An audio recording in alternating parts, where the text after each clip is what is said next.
Welcome back, America. It's Hugh to analyze the threat posed, if any, by the Chinese Communist Party's spy balloon over Montana, and to follow up on Chairman Mike Gallagher's comments about the need to shoot it down in the last segment. I am joined now by Admiral James Stavridis, retired United States Navy, former Allied Supreme Commander of NATO, star of stage and screen, and author of many fine books. But boy, we couldn't be more timely, Admiral. Mike Gallagher just said, shoot it down. What do you think?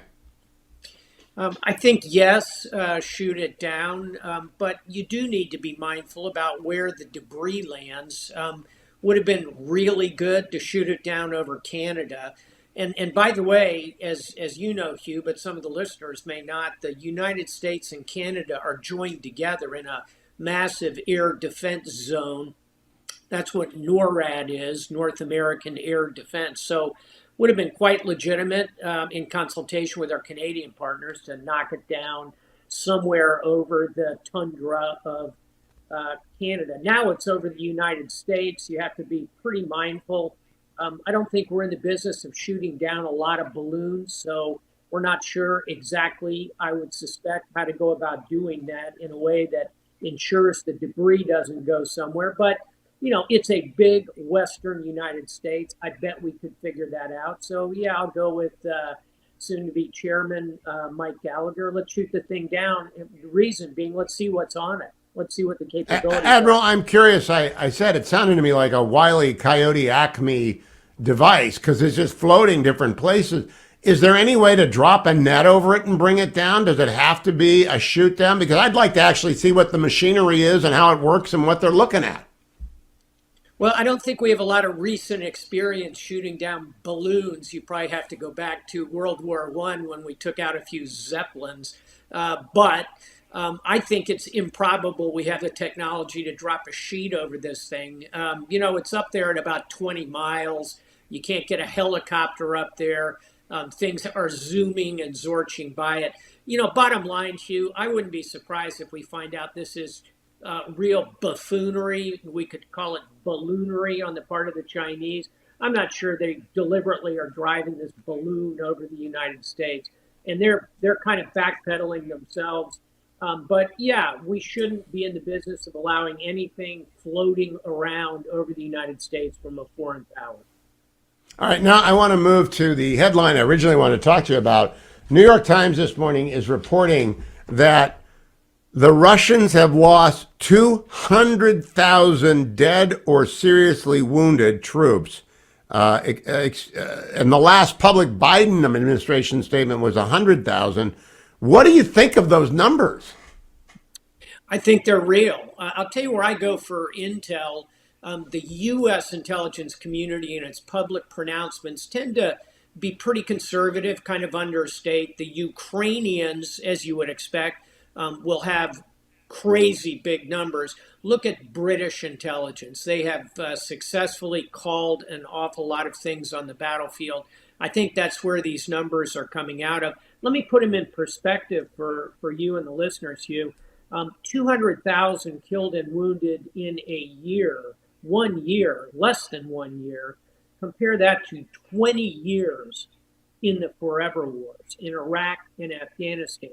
The United States had 7,000 tragically killed in action. So this is a gargantuan number. And oh, by the way, add to it the 200,000 to 300,000 young Russian military age males who fled the country. I'd call them casualties also. They're not coming back. So you're really looking at a loss of probably 500,000 in that sense between those who departed the country and those who are killed or grievously wounded. That's a staggering blow. I'll close on this before we go too far with the high fives. Look how bad it's going for the Kremlin. Putin gave a speech yesterday calling the ghost of Stalingrad forward. Don't forget the Russians lost about 1 million in a year at Stalingrad. They're tough people. So yeah, Did he actually use that term? Because Stalingrad's been renamed. I mean, I'm just wondering, did he actually call the ghost of Stalingrad forward? I think he did. Certainly, that was what I believe was reported. I have not listened to the speech. It's a good question to ask the city. You're absolutely correct. I've been there is now called Volgograd for the river that runs through it. But I think he very deliberately did those echoes of Stalingrad. We ought to check that. You know, Admiral, I've never asked you this before. There's a movie about the siege of Stalingrad. I'm trying to remember what it is right now. The two It's snipers. called Enemy. It's called Enemy at the Gates. Yeah, I thought it was a very fine representation of the brutality of that battle. Did you? I absolutely did. And what you see there is an absolutely ruined city, destroyed, twisted metal, small pockets going at each other. Meanwhile, huge tank battles in the center of what's left of it. It's a remarkable film that shows you this. And by the way, it's not just Russians who are killed there. There were probably 1 million Germans killed there. So this is a battle in which almost 2 million people die in the course of a year-long conflict. It's the bloodiest battle in history. I bring it up just so that Americans know when the president of Russia refers to that, that means he's all in and he's staying all in, at least for public consumption. I saw that President Zelensky yesterday did two things. They had a sweep of the corrupt, which is good. And then they also announced they are preparing for an offensive that Russia seems to be mounting. I really don't know how much to credit the latter. I haven't read the British Ministry of Defense report on that. What do you think, Admiral Stavridis? I think Putin will, in fact, launch a spring offensive. Personally, I think for him to start an offensive now, still kind of in the guts of winter with utterly untrained troops, is a prescription for disaster. Naturally, the Ukrainians are going to talk very aggressively about that because, Hugh, they want two more key things that I strongly believe the Biden administration should give them. One are ATACMS. It's an acronym for a long-range surface-to-surface missile, range of almost 200 miles, can go after Russian logistics inside the borders of Ukraine, and even more significantly, in my view, fighter aircraft, F-16s. It's time to put Ukrainian pilots in F-16s. It'll take a while to train them up. Should have started that 6 months ago, but here we are. Let's get it done. That reminds me, Admiral, yesterday I did a very long interview with former President Trump, transcript and audio over at HughHewitt.com. Most of the media, including legacy media, completely ignored the conversation about the Columbia Journalism Review expose of the last week. But I began by asking him, if China sails ships towards Taiwan, do we sink them? His answer is, I'm not going to tell you, President shouldn't comment on that. Not a bad answer. But then he leaned against Ukraine. When I brought up the F-16s, he didn't back it, and there is a divide developing in the Republican Party. What he did do was talk about NATO's contribution. You're bipartisan. You're the chairman of the Rockefeller Foundation. You're not a Republican or a Democrat. I'm just curious, what do you think the public position ought to be for everyone on the center right and center left about military aid to Ukraine? We ought to be 100% behind it, unreservedly. The Ukrainians were the ones invaded. They're the ones standing and fighting. They are delivering every single day. By giving them the tools to push back on this brutal invasion, we deter Russia. We contribute to the elimination of significant Russian military capability. It is nothing but good. And by the way, here's a point to be made. I have no idea what President Trump said. But if you look at contributions in billions of dollars, the United States has given more, but the European Union is very close to the United States, as they should be, because our economies are roughly the same size, and of course they're located right there. But these conversations, for example, Hugh, about tanks, it's going to be 30 U.S. Abrams tanks. That's a good thing. It's going to be 100 or more European tanks that are going to go in there. Europeans are pulling their weight in this fight. NATO is pulling their weight in this fight. We had to recognize that. You see, that's what I did not have the stats at hand. The former president was insisted on parity between NATO contribution, non-U.S., and U.S. NATO contribution.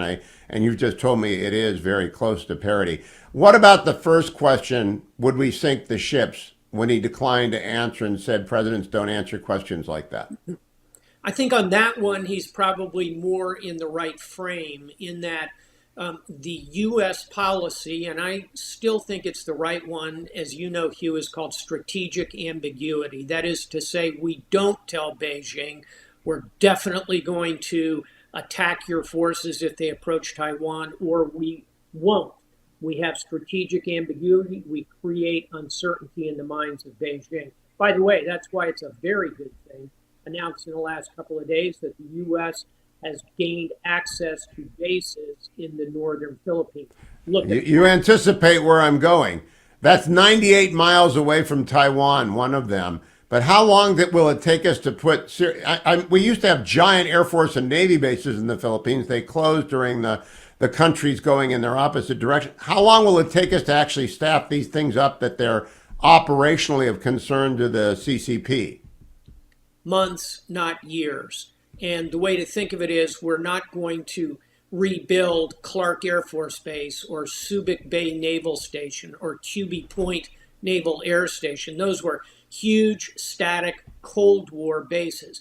The vision now is to have lighter, faster, quicker logistics wellheads, places we can move, particularly Marines in. Commandant of the Marine Corps Berger has been, I think, brilliant on this.